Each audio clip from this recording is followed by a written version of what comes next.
नमस्कार। उत्तर प्रदेश में होने वाले विधानसभा चुनाव को लेकर सभी 403 सीटों के लिए सबसे लेटेस्ट सर्वे ओपिनियन पोल सामने आ चुका है। जहां दोस्तों पोल स्टार न्यूज एक्स पोल के हिसाब से उत्तर प्रदेश में किसकी बनने वाली सरकार, आखिर 403 सीटों पर आज चुनाव हो जाते हैं तो फिर किसे कितनी सीटों पर जीत मिलने का अनुमान यहां पर लगाया जा रहा है। इसको लेकर संपूर्ण आंकड़े उत्तर प्रदेश चुनाव को लेकर सामने आ चुके हैं। यूं तो उत्तर प्रदेश के लिए हर एक राजनीतिक दल जो है वो पूरी तरह से चुनावी मैदान में उतर चुका है और कहीं ना कहीं जनता के बीच पहुंच गया है। लेकिन जनता किसके साथ जाने वाली है, क्या 2022 में बदलाव देखने को मिलेगा या फिर खिलेगा कमल, इसको लेकर नए आंकड़े क्या कहते हैं, क्योंकि जनता का मूड इस वक्त क्या कहता है। क्या वो बीजेपी के साथ जाने वाले हैं या फिर कांग्रेस या फिर बीजेपी या फिर समाजवादी पार्टी, किसके पक्ष में दिखाई दे रहे हैं। क्योंकि यहाँ पर पोल स्टार न्यूज एक्स का जो ओपिनियन पोल निकल कर सामने आ रहा है वो बेहद चौंकाने वाला है, क्योंकि यहाँ पर 10 दिसंबर से 20 दिसंबर के आंकड़े कलेक्ट किए गए हैं और कहीं ना कहीं ये ऑनलाइन सर्वे के आंकड़े निकल कर आ रहे हैं। आखिर इस तरह से जो ओपिनियन पोल तैयार किया गया है उसके आंकड़े अंत में आपको दिखाएंगे आखिर किसके पक्ष में कितने आंकड़े यहाँ पर दिखाई दे रहे हैं। लेकिन शुरुआत करते उत्तर प्रदेश चुनाव के लिए आखिर योगी आदित्यनाथ के साथ किस तरह के जो वोट शेयर है वो जा सकता है, कौन सा बड़ा मुद्दा उत्तर प्रदेश चुनाव में हो सकता है, आखिर किस रीजन में किससे कितनी बढ़त दिखाई दे रही है, सारे आंकड़े उत्तर प्रदेश की 403 सीटों को लेकर देने वाले हैं।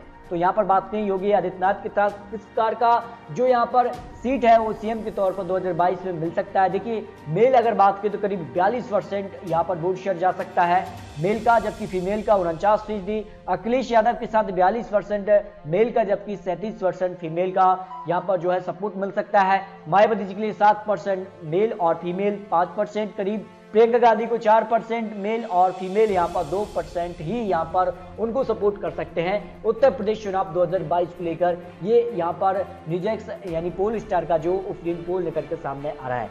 बड़ा सवाल यह है कि क्या उत्तर प्रदेश में जो सबसे बड़ा यहाँ पर कि बिगेस्ट यहाँ पर वोटिंग इशू 2022 में सबसे बड़ा जो इशू है वो क्या हो सकता है, किस मुद्दे को यहाँ पर चुनावी मैदान में बनाया जा सकता है, आखिर किस तरह से यहाँ पर जो है कलेक्ट किए गए आंकड़े। इसमें अगर बात करें देखिए यहाँ पर एम्प्लॉयमेंट के लिए यहाँ पर बेरोजगारी जो बड़ा मुद्दा बना हुआ है हर एक राज्य में आप देखें तो ये बड़ा मुद्दा है। कहीं ना कहीं इसको लेकर 43% जो लोग हैं वो एम्प्लॉयमेंट यानी कहीं ना कहीं जॉब की जो समस्या रही है, जो यहाँ पर रोजगार की बात करते हैं वो कहीं ना कहीं 43% लोग इसको एक बड़ा मुद्दा उत्तर प्रदेश चुनाव के लिए मान रहे हैं। जबकि इंफ्रास्ट्रक्चर को 15% लोग यहाँ पर उत्तर प्रदेश के लिए एक बड़ा मुद्दा मान रहे हैं। जबकि यहाँ पर बात करें कास्ट को लेकर भी जिस प्रकार की राजनीति उत्तर प्रदेश चुनाव में देखने को मिल रही है कहीं ना कहीं वो भी एक बड़ा मुद्दा उत्तर प्रदेश चुनाव के लिए बन सकता है। क्योंकि जिस प्रकार से यहाँ पर माहौल उत्तर प्रदेश में देखने को मिला, ब्राह्मण वोट बैंक हो या फिर मुस्लिम वोट बैंक हो या फिर जो दलित वोट बैंक है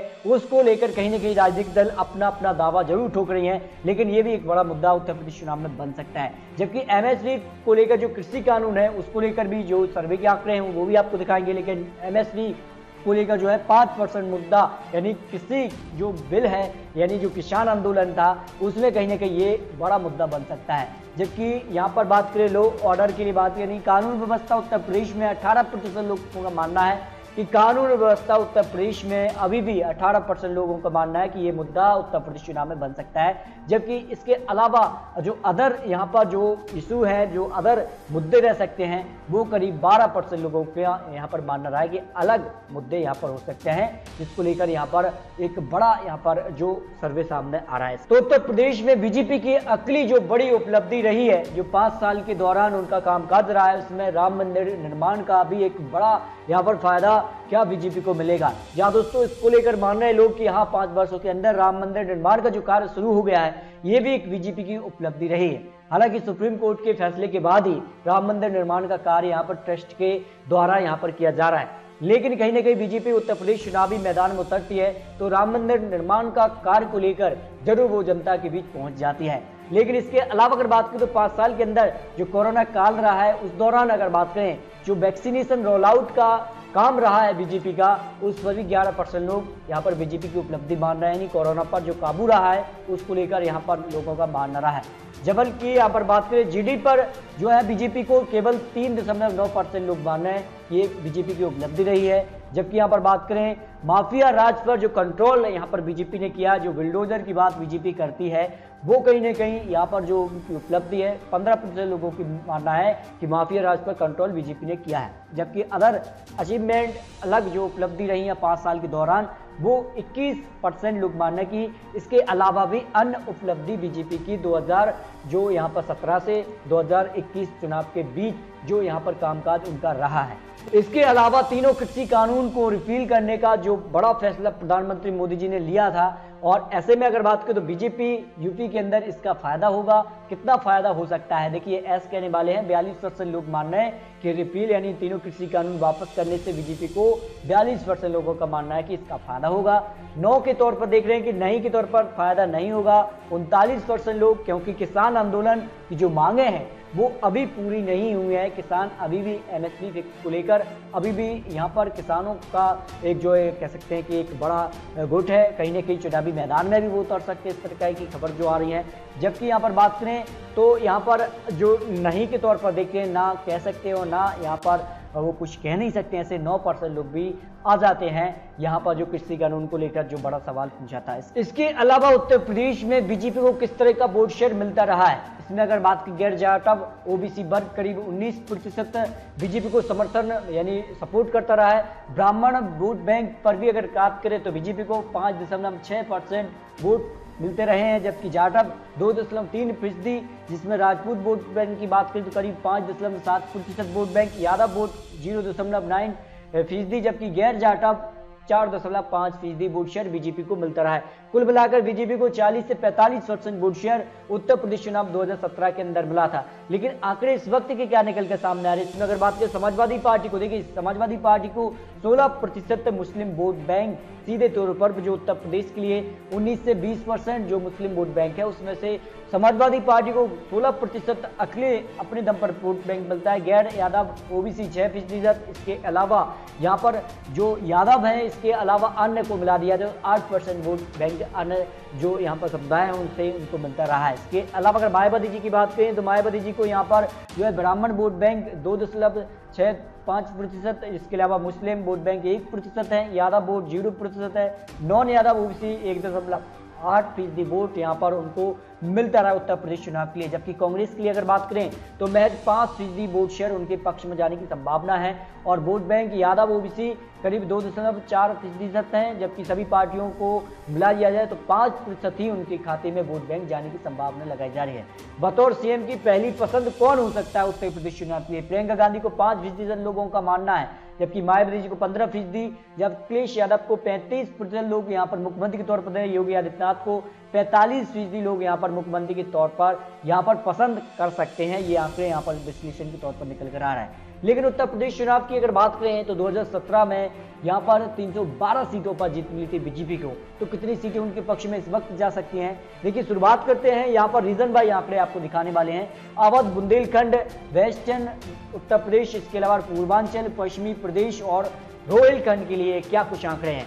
सबसे पहले वोट शेयर की बात करें तो यहाँ पर बीजेपी को बात करें तो बीजेपी को हर एक रीजन के अंदर करीब यहाँ पर 40 से 42% वोट शेयर उनको मिलता नजर आ रहा है हर एक रीजन के आंकड़े, जबकि समाजवादी पार्टी को करीब यहाँ पर 31 से 36 तक यहाँ पर उनका वोट शेयर पहुंच रहा है उत्तर प्रदेश चुनाव के लिए, जो सभी रीजन के आंकड़े हैं। मायावती जी को ज्यादा फायदा नहीं हो रहा है, करीब यहाँ पर 12 से 13% ही उनको वोट शेयर मिलने की संभावना है। कांग्रेस को करीब यहाँ पर 8 से 9% वोट शेयर, अदर के लिए बात करें तो अदर को 1 से 2% ही वोट शेयर मिलने का अनुमान यहाँ पर सारे रीजन को लेकर लगाया जा रहा है। अगर रीजन बाय आंकड़े अगर आपको दिखाएं तो देखिए अवध को लेकर, अवध की 101 सीटें हैं और ऐसे में बीजेपी को 67 से 70 सीटें मिलने का अनुमान यहाँ पर जो है पोल स्टार ने लगाया, जो ताजा सर्वे यहाँ पर निकलकर सामने आ रहा है, दिसंबर के आंकड़े सामने आ रहे हैं। जबकि यहाँ पर समाजवादी पार्टी को 23 से 25 सीटें, बीएसपी को 4 से 6 सीटें, कांग्रेस को 0 से 1 सीट, अदर के खाते में एक भी सीट जाती नजर नहीं आ रही है। यानी अवध रीजन जो है वो काफी महत्वपूर्ण है और 101 सीटों में से अगर बात करें तो बीजेपी को सबसे ज्यादा सीटें मिलने का अनुमान लगाया जा रहा है। जबकि बुंदेलखंड की 19 सीटों पर अगर बात करें तो 2017 में सभी 19 सीटों पर बीजेपी ने जीत हासिल की थी, लेकिन इस बार बीजेपी को कुछ सीटों का नुकसान हो सकता है। 14 से 17 सीटों पर बीजेपी आ सकती है। समाजवादी पार्टी को 1 से 2 सीटें मिलने का अनुमान यहाँ पर लगाया जा रहा है, जबकि बीएसपी को भी ज्यादा फायदा नहीं हो रहा है। कांग्रेस को 1 से 2 सीटें मिलने का अनुमान लगाया जा रहा है। जबकि वेस्टर्न उत्तर प्रदेश के लिए अगर बात करें तो यहाँ पर 31 सीटें आ जाती हैं। 37 से 39 सीटें बीजेपी के पक्ष में, 24 से 28 सीटें समाजवादी पार्टी को, 1 से 3 सीटें बीएसपी को, 0 से 1 सीट कांग्रेस को, 0 से 2 सीटें अन्य के खाते में जाने की संभावना लगाई जा रही है।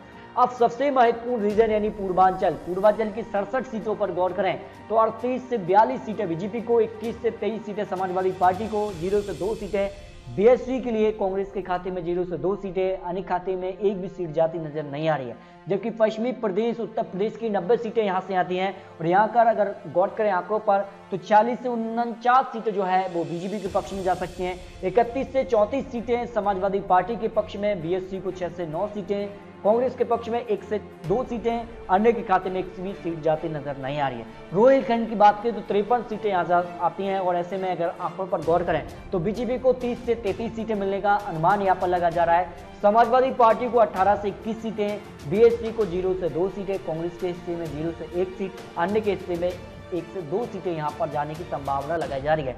यानी रीजन के आंकड़े आपको दिखाए हैं, हर एक रीजन को लेकर जिस कार से यहां पर बीजेपी को नुकसान है, लेकिन इतना नुकसान नहीं है जो कहीं ना कहीं उनको यहां पर सरकार से दूर रखे। लेकिन वोट शेयर अगर संपूर्ण वोट शेयर पर गौर करें तो बीजेपी को 42% वोट शेयर, समाजवादी पार्टी और उनके गठबंधन को करीब 33% वोट शेयर जाने की संभावना लगाई जा रही है। बीएसपी को 13% वोट शेयर, कांग्रेस को 9% और अन्य के खाते में 1% वोट शेयर जाने की संभावना लगाई जा रही है। यानी सभी 403 सीटों के ओपिनियन पोल का गौर करें जो पोल स्टार ने ओपिनियन पोल जारी किया है, उस हिसाब से उत्तर प्रदेश में 235 से 245 विधानसभा सीटों पर बीजेपी को जीत मिलने की संभावना लगाई जा रही है। यानी योगी आदित्यनाथ उत्तर प्रदेश में बरकरार रह सकते हैं मुख्यमंत्री पद पर, जो अनुमान यहाँ पर पोल स्टार ने लगाया है। जबकि समाजवादी पार्टी को 120 से 130 विधानसभा सीटों पर जीत मिलने का अनुमान है।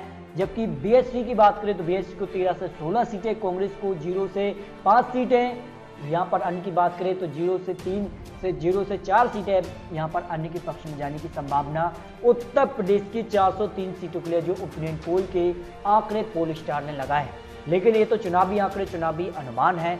आने वाले वक्त में क्या होगा, आखिर किस रीजन से किसे कितनी बढ़त मिलेगी, क्या जो समाजवादी पार्टी का दावा है कि 2022 में वो वापसी करने वाले हैं, तो वापसी करने वाले तो किस दम पर करने वाले हैं।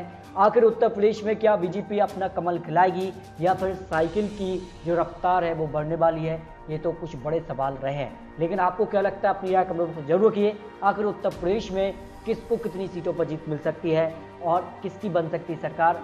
आने वाले वक्त में और सटीक और महत्वपूर्ण विश्लेषण के साथ मिलते हैं, तब तक के लिए जय हिंद, जय भारत।